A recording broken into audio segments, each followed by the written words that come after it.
Hi, this is Pat.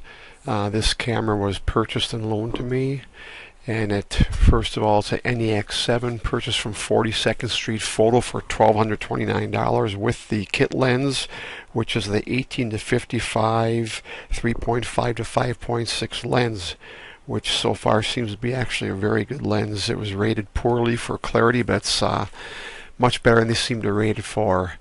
That comes with the 1080 milliamp battery, which is not a bad battery for the money, I guess, or for the start off. Although a couple more batteries, a charger and a cigarette lighter charger was purchased, 1700 milliamp batteries for $30 on eBay.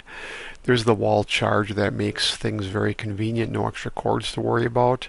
And that's the USB charger that connects the camera to the computer. There's a couple lens caps that come with the lens, which is in the box. Then there's also a front lens cap protector also. So once it's connected to the camera, you don't worry about the front and rear protectors, but if you disconnect it, of course, you want them. It comes with the manual, the warranty, and also the software CD, which is quite important. It also comes with an eye cap for the viewfinder, which is nice if you wear glasses. I personally haven't connected this to the camera because I want to keep the camera as compact as possible. Also, Class 10 32 megabyte SanDisk card was purchased on Amazon. SD card for $40 delivered, which I think is a pretty good price. So that's the start of this camera. Now I'll show you a few pictures and videos that I was able to take today to try it out. I mounted this camera. I just let it sit on my dashboard as I was driving. Just to give you an idea of the video quality, taken from the dashboard of a car.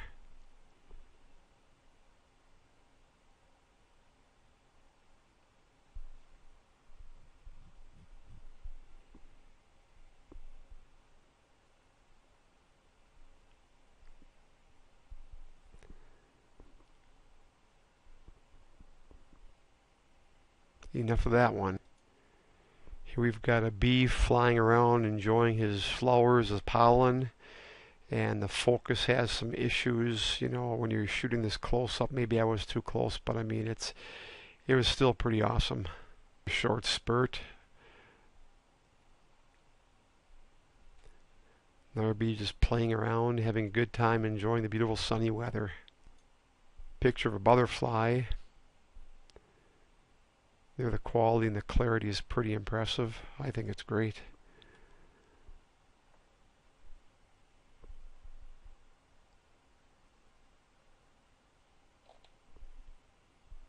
Another bee having a good time, pollinating the flowers. Again, I think the video quality is pretty impressive. If one had a macro lens, I think it would be much more impressive. But just for couple was playing with this camera, I think the videos were pretty much fun to take and the quality turned out fairly well.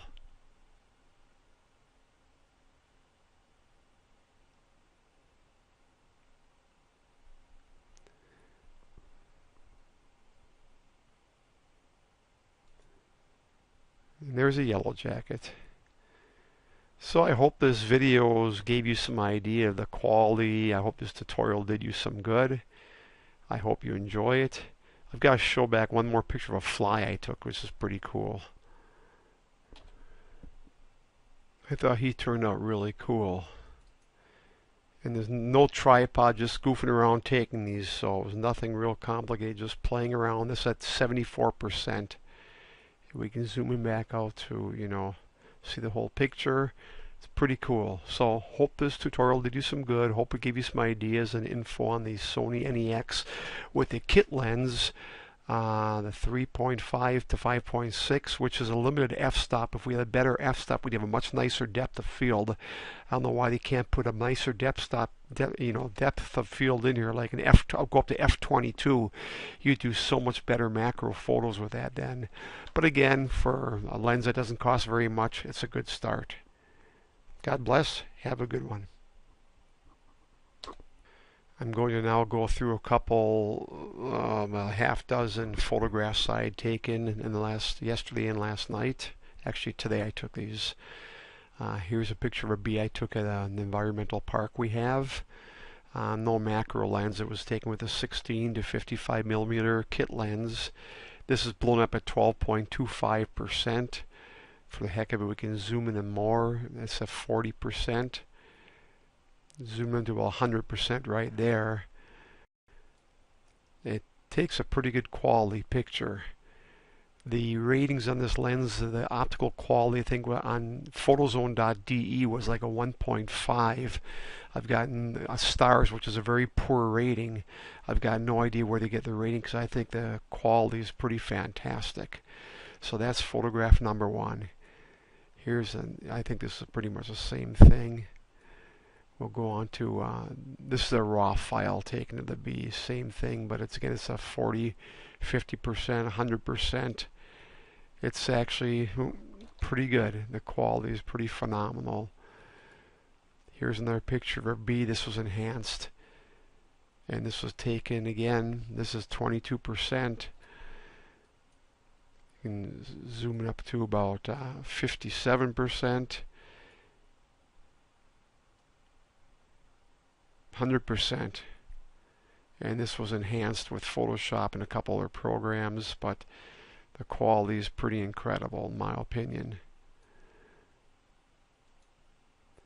Here's some flowers we took also. This was 12%, 25%, 90%. I mean, that's a lot of megapixels. That really gives you one wheel of the picture. Beautiful background blur. Really soft effect, but it's pretty clear. I think it's a pretty clear picture. Next one, that's another bee. We saw him. That's the unenhanced version of the bee pictures. Pretty much straight from the camera. Just did a little unsharp mask in Photoshop. Minor enhancements. Now here's a picture of a pear tree I got in my backyard. The first picture I focused on the pear, and you see how blurry the background is. The next picture I focused on the background, and it just shows a comparison. I think it's pretty neat. And that's one more picture of the pear tree I took. I think it's a pretty great picture. The clarity is pretty good. The quality is pretty good.